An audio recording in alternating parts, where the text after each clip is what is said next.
This is Jalen, and you're listening to the Firm Foundation Church Podcast, where you'll get weekly episodes featuring your favorite sermons, straight from our in-person Sunday morning services. Check it out.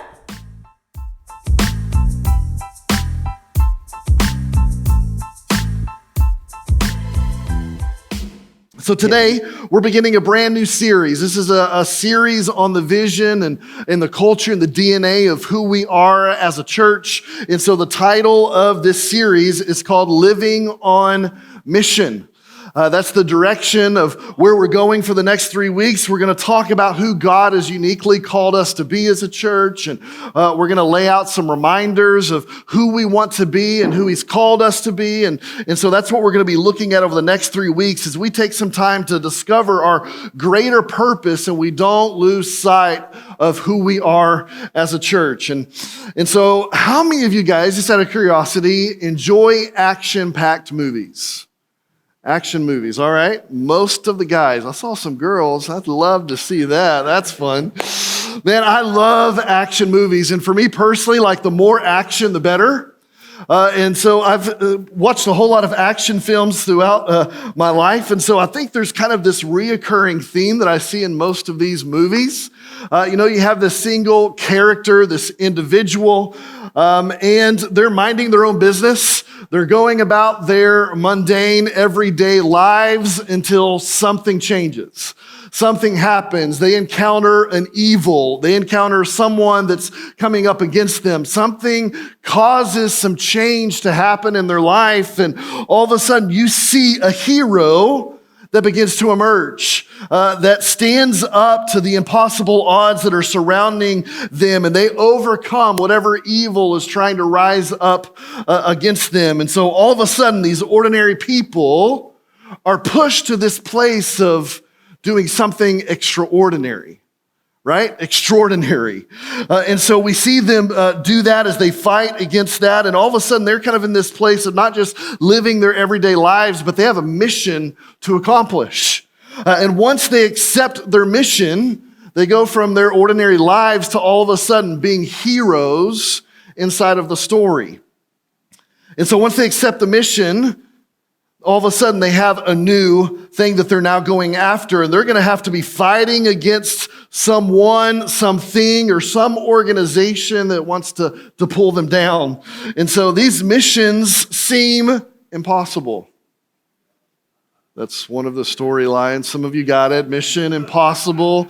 Sometimes these missions seem impossible, but somehow it doesn't make sense. They're able to complete it. And so that's what we're going to be talking a little bit about this morning.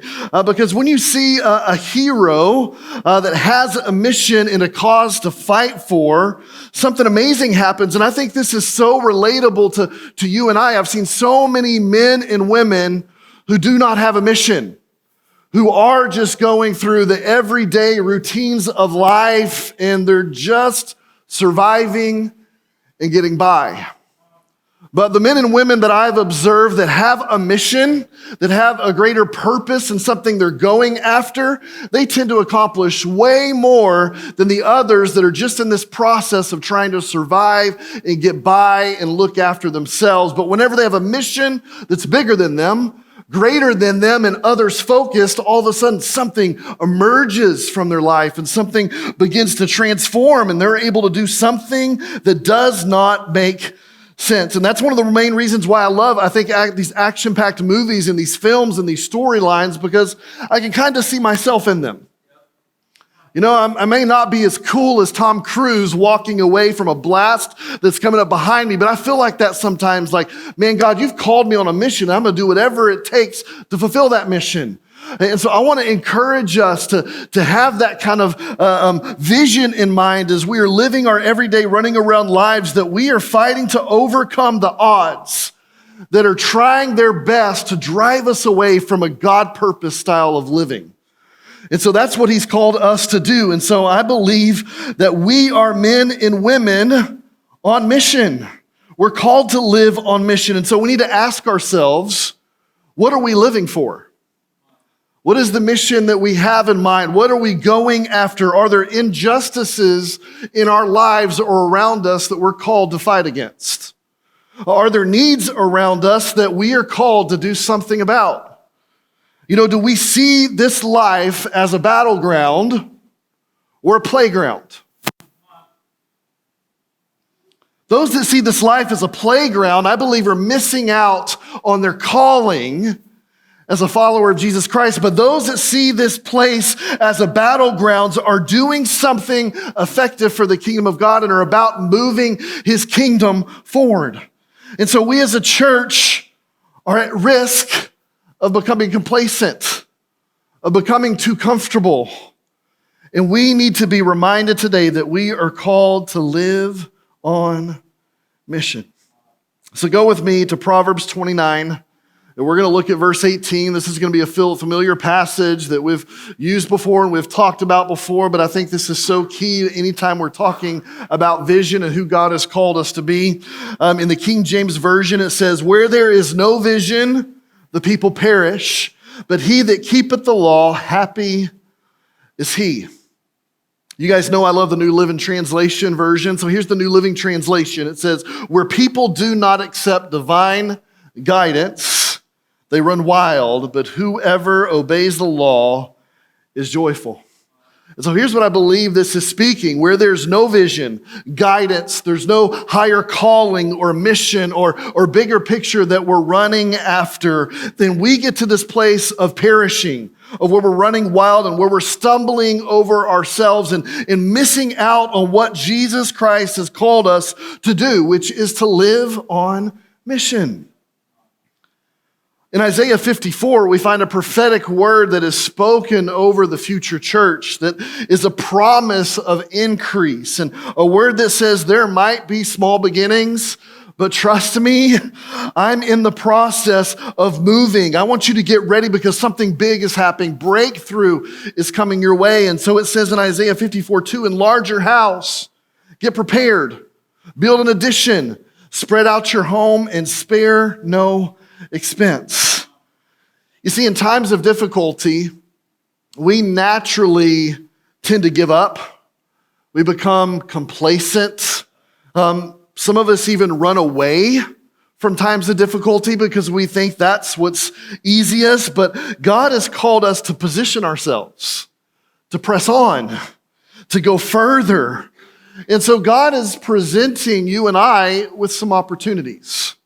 And so what are we going to do with opportunities? A brand new opportunity, I think, is such an incredible and exciting thing. I love the calling and purposes that God has for all of us. Paul saw opportunity while he was on a missionary journey in 1 Corinthians. And he tells us about this opportunity in verse 9 of chapter 16. He says, "There's a wide open door for a great work here, although many oppose me."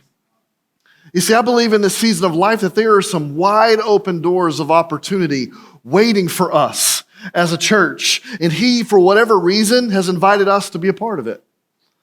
Opportunities come in a lot of different shapes and sizes and forms throughout our life. There's financial opportunities of investing into things. There's business opportunities, career change opportunities. There's relational opportunities. There's kind of stepping out to lead opportunities that come our way at times. There's serving opportunities and opportunities for us to give our lives away to something bigger than us. And so I want to make some observations for just a moment of opportunity, because I think opportunity is right here at our doorstep. There is a wide open door of opportunity for us as a church. And so the first one is this: opportunities take a measure of faith. Now, we just talked about faith yesterday at our men's breakfast here at 9 o'clock, so there's a little plug for that. Every second Saturday, you can write it down on your calendar right now. Men, we're going to be here at the church at 9 o'clock. We tell you otherwise. Sometimes we'll do some other activities, but we talked about faith. That's kind of what we're talking about in this semester, in this season. And opportunities take a measure of faith because sometimes you cannot see the results right in front of you. You know that there's an opportunity, and as you make a step towards it, you don't know how long it's going to take to get there. You know how long it's going to take for that opportunity to come about. And so sometimes we're stepping out into unknown territory. And the crazy thing is that there is far more usually beyond that door of opportunity that you and I could ever realize. There's often not a clear path of how we get there and how God is going to fulfill what he's called us to. And so it takes stepping out in faith in order for us to see what he could have in store for us on the other side. And so the question you need to ask today, what is that step of faith for me? What is that step of faith, of opportunity that God has for me in this season of life? Opportunities also take a whole lot of patience. Because sometimes God has put something in your heart and you're waiting for years before you see it come to fruition. We talked about this yesterday, but there was Gideon and David, and God called them to something pretty incredible, but it took years in order for them to get to that place of opportunity that God had in store for them. It took about 20 years. And so maybe you're going to have to endure for a season. Be patient while you wait. You know, God has put some things in mine and Christina's hearts, and we're waiting on them. And it's hard to be patient in the waiting, but if you will continue to wait, believe, and trust, I know that your faith will get you to that place of seeing the provision of God come your way. And so patience is going to be challenging, but stay faithful in the waiting. Opportunities also usually cost you something. Opportunities will cost you something. There's going to be some sacrifice. In order to step into a new opportunity, it's going to mean that you're going to have to leave some things behind. You're going to have to let go of some things that you've been holding so tightly to, and you're going to have to let go of them in order to embrace the new that God has for you. You know, we see this in scripture that talks about old wineskin and new wineskins. In order to embrace the new wine that God is wanting to pour out, you can't put it into an old wineskin because it'll bust it. And so you have to have a new wineskin that's ready to receive the new that God is wanting to pour out. And so are you positioned to let go of what was to embrace what is and what's coming? Frankly, there's some things that we need to let go of in order for God to allow us to step into what's new. Some of you are waiting still patiently, maybe not so patiently, but some of you are still in this waiting season because you won't let go. And so it's going to cost you, but it's going to be worth it. Let go so that God can give you the new that's ahead. Opportunities are also a place of a fresh start. I think God is wanting to give us some new things, and so we need to embrace the fresh start that he has for all of us because it's a launching pad that will prepare us for what he has in store, and it is something new. And so God is inviting us to be a part of his vision and to step in to make an impact in the community around us. And so here is the vision of our church. Let's see if some of you know it. We are...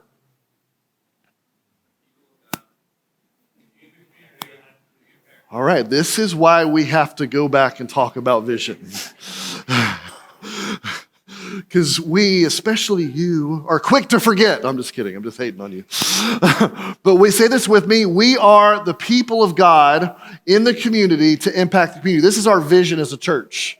This is who we believe God has called us to be the people of God, to be a reflection of Jesus, to be effective in our communities and in penetrating our communities so that we can see a lasting change and an impact that happens. And ultimately, the hope in that is that we see people come to know Jesus Christ. We see them baptized, saved, disciple, and then advancing into their giftings and callings that God has on their life. And so this is who God is called to be. And if you look at this vision statement, I don't know how you see it, but I look at this and get a little overwhelmed at times because it's much bigger than myself. It's much bigger than our eldership team. It's much bigger than our leaders and our church. To make an impact in this area requires a whole lot of God.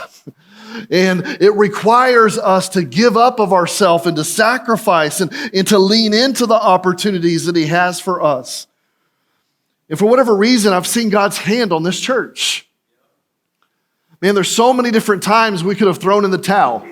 We could have given up. We could have walked away. But for whatever reason, God has continued to move and his hand has continued to be on us. And I believe that we are in a season of him breaking through in new ways. And so he's asked us to be a part of it. He's chosen us to be carriers of this vision. And so here's an honest conversation. Living on mission and being carriers of the vision's a little scary. It's a lot, and it's going to require some sacrifice. And so are we willing to own it? This can be paralyzing if you allow it to be, but living for ourselves a lot of times seems like it's much easier and less of a hassle because it's just my dreams and my ways and what I want to do. But when we get a picture of something that's bigger, man, God starts to do something incredible. That's where the breakthrough starts to happen. That's where those opportunities are just waiting for us to be obedient, to step forward. And it's in those moments where breakthrough happens, where it comes. And so this is something we're going to have to wrestle through. But let me just tell you, it's not a mistake that you and I are called here together. It's not a mistake that we've chosen to lead and serve alongside of each other. This is a God-ordained community of believers. We are here for such a time as this. And Psalm 65:11 says, you crown the year with goodness. And pay attention to this part right here. And your paths drip with abundance. Here's another word you could slide in there. Your opportunities in the right season drip with abundance. And I'm believing and so want us all to experience this goodness and this abundance that God is wanting to pour out on us in this season of life. And so as your pastor, I want to lead you and charge you in some things today. To be a Christ-like leader wherever you are. At home, in your neighborhood, at work, in your family. Be that Christ-like leader that's effective in penetrating the community that's around you. You know, before your time is up here on this earth, I want us all to accomplish all it is that he's called us to do. I don't want us to get to heaven one day and think, oh man, I didn't finish well. You know, I want to be like that passage says one day, I want to be standing before the Lord and he say, well done, good and faithful servant. Now enter into my rest. That's what I want to hear one day. And so I want us all to be able to stand up at the end and be able to say, I gave Jesus my all. That we wrote every song that he placed in our heart, that we loved with hearts that were abandoned, that we started the businesses, the nonprofits that he's birthing in us, that we have raised every child to love God that he has put in our care, that we are faithfully, that we are being faithful to the calling that he's uniquely given to us individually, jointly, and corporately. And so I want to encourage us, let's pursue a mission that's bigger than any of us on our own. You know, if we're just living in survival mode and just at this place of where we're looking out for ourselves, then it's time for us to start living for something bigger. It's time for us to get a greater mission and vision for our life. If we aren't serving inside of the church, now is the season that we are called to serve. If we aren't committed to belonging to godly community, now is the time to be committed. If we aren't tithing or giving above and beyond in any area of our life, then it's time to start giving. It's time to start tithing. It's time to start making that commitment and giving your life away to it. You know, if we aren't burdened for the lost, it's time to get a burden for the lost. We can't keep waiting. Our culture is going backwards. It's not looking good until God's people get a burden for the lost, and it's going to continue to go the wrong way. And so we've got to be pushed to this place of praying and interceding, but also moving towards action of sharing the good news of Jesus Christ. And so if there's a dormant vision or something that God has placed in your heart, today is the day for that to be awoken. Is that the right way to say that? I think so, right? Yeah, thank you. Awoken. It didn't sound right when it came out. But today is the day for that to come alive in your heart once again. And so I want to call us to live on mission and to be carriers of the vision that God has called us to. And I want us to carry the culture that he has put in our hearts as a church. And so we're going to talk about that today. We're going to talk about the importance of the win. And so anytime there's a vision statement, there's a question I think that's an easy question that you always have to ask is, well, how are you going to do that? If our vision as a church is to be the people of God in the community, to impact the community, the question is, how are you going to do that? And so I think we have to begin with those questions and saying, how are we going to do that? And so we've written them on our back wall so that you never forget how we are going to accomplish our mission, our vision as a church. And that's by winning the lost, discipling the saved, and helping them to advance in their giftings and their callings. And so this is something that we focus in on as a church, is the win, is the disciple, and is the advance. That's how we are going to fulfill the vision that God has given to us as a church. And so then you have to ask the question again, well, how are you going to win the lost? How are you going to disciple the saved? How are you going to advance everyone into their giftings and their callings? And so we've established things that we call our 9 foundations as a church. These are things that we see that Scripture teaches us often. These are characteristics and ways that we are called to live as the church, the big church. And so these are 9 things that we try to focus in on as a church. And so today we're going to be focusing in on the 3 that are underneath this area of win. And so the title of today's message is Missional-Minded Believers. How are we going to win the lost? How are we going to win in the relationships inside of our community, and how are we going to win the daily battles that come our way? It's time for a missional-minded believers. Lord, we love you so much. And Lord, we ask that you would come and speak to us. Lord, that you would give us your heart and your mind. Lord, we ask that we would be sensitive to your voice today as you have called us to live missionally. And so, Lord, would you come and do a work in our lives and guide us this morning in Jesus' name. Amen. So let's talk about this today. How are we going to win the lost? How are we going to win in the relationships inside of this community that he's given to us? How are we going to win the daily battles that come our way? And we're going to do that by living missionally, by being missionally minded believers. And so here's the very first one that we say as a church, is that we are going to go after the one. Write this down, hide it in your heart. This is a mission statement for you daily. Go after the one. You see, Jesus left the 99 to go after the one lost sheep. Now, on Friday, I was getting up early and I was going to the golf course, and I was going to meet Mr. Adam Minger there. But he called me before I could leave the house, and he said, man, I'm sorry, I can't go this morning. I've got something I've got to deal with. So I found out later that he left the one, me, for his 3 lost sheep that had run away from their little farmstead. And so can I just encourage you for a moment? That's the wrong way to do it. You guys can give Adam a hard time later on. But see, Jesus tells us to do the opposite. He says, leave the greater group in order to go after the one that was lost. Maybe I wasn't the one that's lost. Maybe that's why he went after the 3, right? And so I want to encourage us. That's who we've called to be as a church. We're called to go after the one. Who is the one in your life?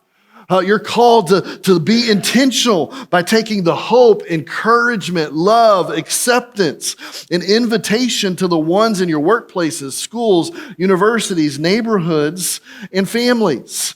And so if you can have this vision every day when you wake up, Lord, who is the one that you've called me to be intentional with today?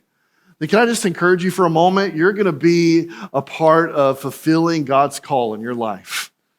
Because if you can kind of take that different approach of not just looking inward at me and all that's going on, and I'm tired and I have a headache and I don't want to be here at this stupid job, it takes up too much of my time and my kids are being noisy and the chores keep stacking up and I'm so tired of all of this stuff. But if you can just switch your mindset just a little bit and say, okay, God, you've called me to live missionally. Who do you want me to go after today? It will change your perspective. It'll change your life. God has called us to be a people on mission. This is some of the last words that Jesus gave to his disciples and to us as the church in Matthew 28, verses 18 through 20. Jesus came and told his disciples, I have been given all authority in heaven and on earth. Therefore, go and make disciples of all nations, baptizing them in the name of the Father and of the Son and of the Holy Spirit. Teach these new disciples to obey all the commands I have given you. And be sure of this, I am with you always, even to the end of the age. Is there something I want to teach you this morning? You may have heard us say this in the past, but this is one of these culture things that we want to carry as a church.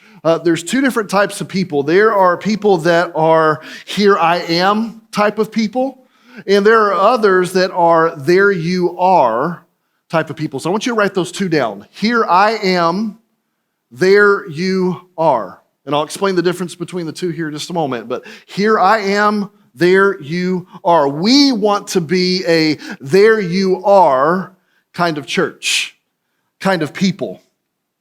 You know, a here I am kind of person shows up to church focused on themselves. What can I get out of the message today? What can God give me? They walk through a grocery store minding their own business. They go to work and just try to keep their heads down and think, what can I get out of this today? They go home from the day and they're just focused on themselves and how they can best relax and unwind from the day. That's a here I am kind of person. But we are called to be a there you are kind of church. That's the kind of people that we want to be, that we show up to church and we look around us and are looking for opportunities to serve others, and we're looking for opportunities to share a word with them or to pray with someone. We're not just coming and saying, what can you give me? But we show up saying, what can I give to you? What can I share with you? How can I pray with you? A there you are type of person walks around the grocery store and keeps their spiritual eyes open for opportunities and conversations that could potentially come their way, potential interaction that you can have with someone, that God can use you in the midst of that opportunity in that moment. A there you are type of person goes to work and thinks, I've noticed this specific coworker's been struggling this week. And so I'm going to ask them about what's going on in their life, and I'm going to take some time to pray for them. There you are type of person goes home and thinks, how can I serve my spouse today? How can I serve my kids? And what are some things that we can do that will lead them into a closer relationship with Jesus? That's a there you are kind of person. And that's who we are called to be as we go after the one. We want to go after the ones, and we want to be there you are kind of people in church. And here's the beautiful thing about that. You don't have to be that to everyone around you. Just be that to someone that's around you. Just show up focused on one person when you go to work. Just show up to make sure you serve one person in your home when you get there. Make sure you serve one person. Ask the Lord to speak to you so you can have a conversation with one person as you go to the grocery store, as you go around in different places. Ask the Lord, okay, who is the one that you've called me to go after in this moment? You don't have to go after everyone. Just focus on someone. The opportunities are right there waiting for you. And the sad thing is we miss out on these opportunities all the time. There's always opportunities to impact someone's life, but we're so distracted. We're so busy, and so we miss out on this being others-focused type of mentality. You know, a few months ago, I was busy. I was trying to get some things done. I had to run into the grocery store, and it was just right up the road here, and I had to get some things back to the church because I had a meeting that was coming up, and so I was kind of in a hurry. But as I was driving down the road, there was a family that I noticed that needed something.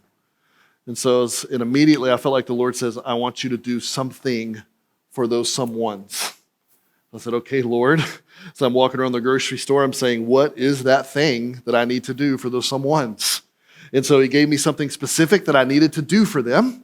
And so I did that. And I drove over to where they were. I parked my car and I walked up to them and I said, hey, I don't know you, you don't know me, but God sent me here on a mission to give this to you. And I don't know if this is what you were needing, but I felt like the Lord just told me to be obedient. And so I want you to know that I'm here to pray for you. And if there's anything that you need, please let me know. I pointed them to where our church was at. We talked for a few moments and then I had the opportunity to pray with them. And in some ways that can be considered inconvenient, but man, it was probably the best part of my day. It was one of the greatest parts of the day because here I was with this opportunity to live on mission. And so I just want to encourage you, don't miss out on those opportunities. They're around you all the time. And it's in those moments where something powerful can happen. Acts 1:8 says, "But you will receive power when the Holy Spirit comes upon you. And you will be my witnesses, telling people about me everywhere in Jerusalem, throughout Judea and Samaria, and to the ends of the earth." When you feel God nudging you to go and talk to that someone, ask for the empowerment of His Holy Spirit, because He will give you everything that you need for that conversation. He will give you everything that you need, and He will tell you what their needs are even ahead of time so that you know how to pray. We are called to win the lost, to win the relationships inside of our community here as believers, and we are called to win the daily battles that come our way by going after the ones. The second thing in being missionally minded believers, we are called as a church to make room at the table. This is the second way that we want to live. This is kind of our second foundation as a church. We want to make room at the table. And the table can mean a whole lot of different things. The table can mean seats in the sanctuary. The table can mean a parking spot here at our church building. The table can mean your physical home, could mean your physical table. What making room at the table simply means, we are making room for God to create an opportunity for us to serve and love someone well right now. That's what this principle is all about, of making room at the table. We say that as a church, we are called to make room through generosity. We will give through our tithes and offerings, through acts of service, through giving up of our seats and parking spaces, through outreach and evangelism, and by doing whatever it takes to make room for someone at the table. Proverbs 11:24-25 says, "Give freely and become more wealthy. Be stingy and lose everything. The generous will prosper, and those who refresh others will themselves be refreshed." Man, Chris Chupp was just talking about this morning during our huddle message, the importance of sowing and reaping. Some of us may be struggling in our finances right now because we're not tithing and being obedient in our giving. Some of us might be struggling right now in the season, and we might be really anxious because we're not sowing seeds of faith. You know, there's a lot of different examples that we could call out here, but I love how this says in verse 35 that the generous will prosper. It's a promise. It's a guarantee. That's gonna happen. And those who refresh others, who are others focused, who serve others, will themselves be refreshed. Man, I want to encourage you to make room at the table in your schedules to connect with each other.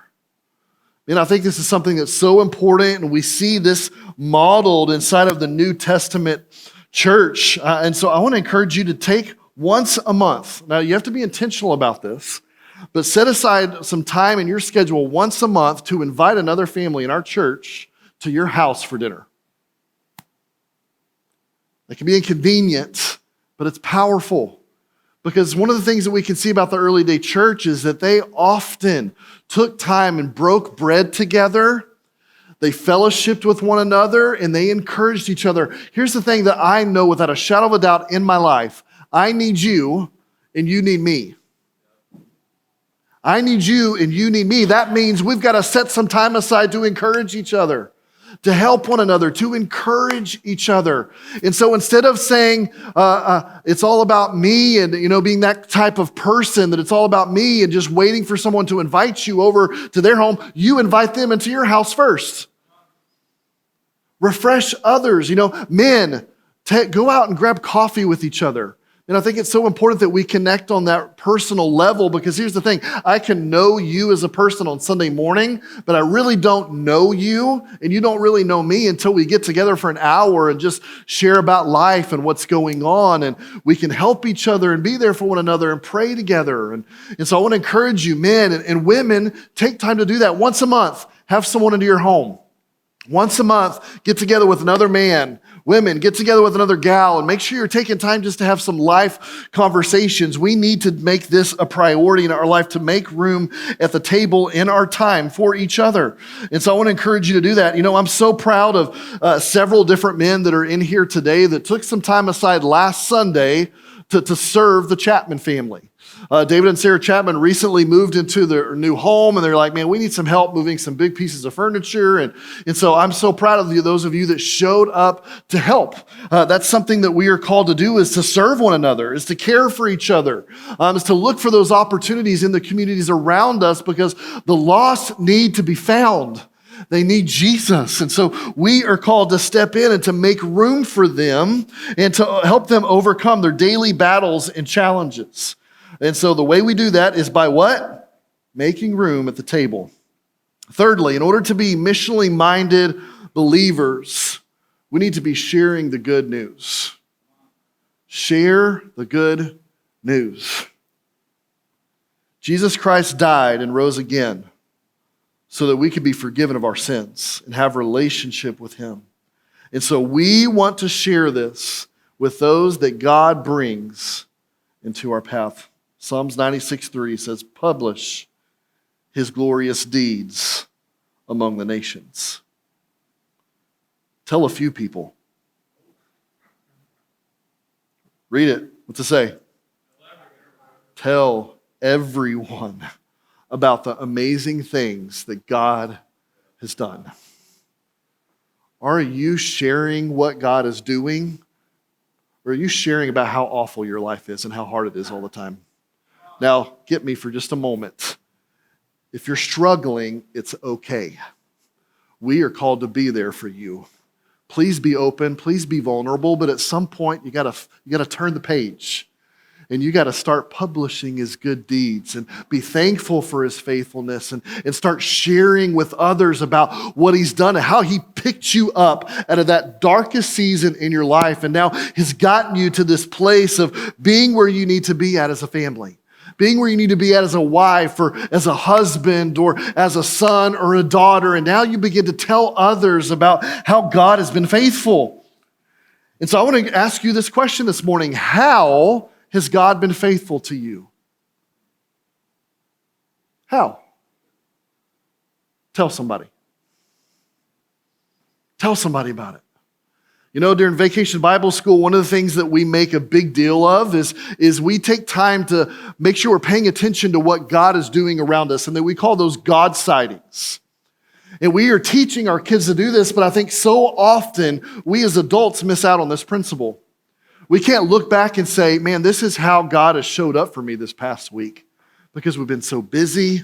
We're not slowing down. We're not taking time to recognize his goodness in our life. And because of that, we have nothing good to share with the people around us. All we can share about is what's hard and what's difficult and how it's so busy and how it's so frustrating, because we haven't taken time to remember what he's done. And so I want to encourage you, take time to look for those God sightings. Take time to find those moments of how your God has been faithful, and then don't just hold it to yourself, but tell somebody about it. You know, I shared a couple of weeks ago about the importance, especially for us, it was last Sunday, as parents, to tell our kids how God has been faithful in our life.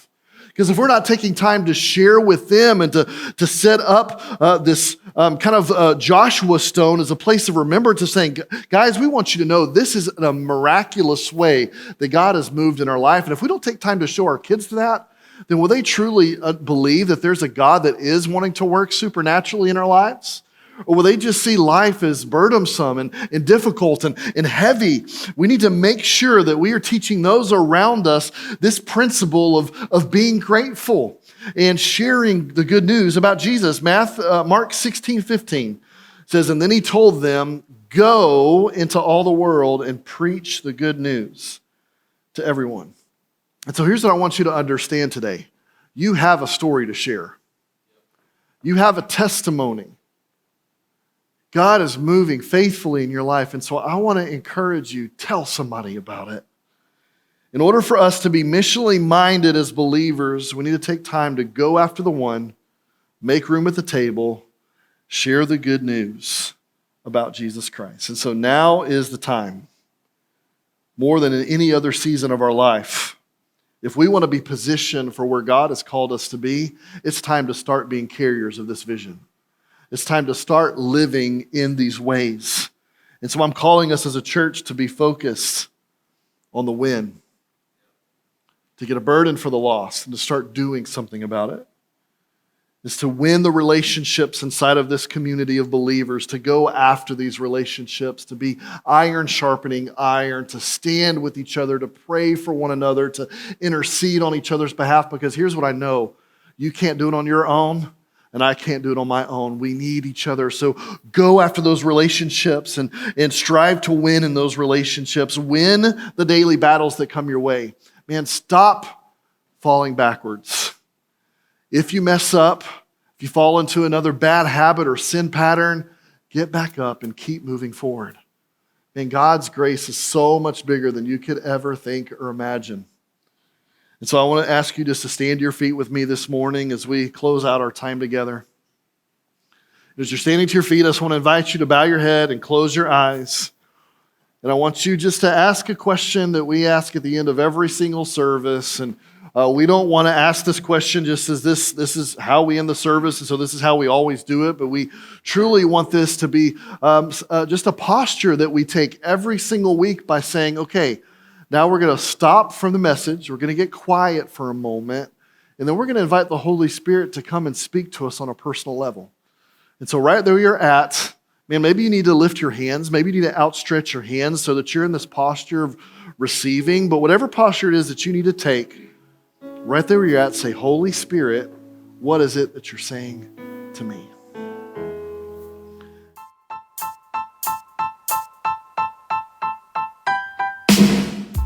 Thanks for tuning in. If what you heard today was inspirational or transformative, tell us about it. We love your feedback. For more information on how you can get connected, check us out at firmfoundation.church.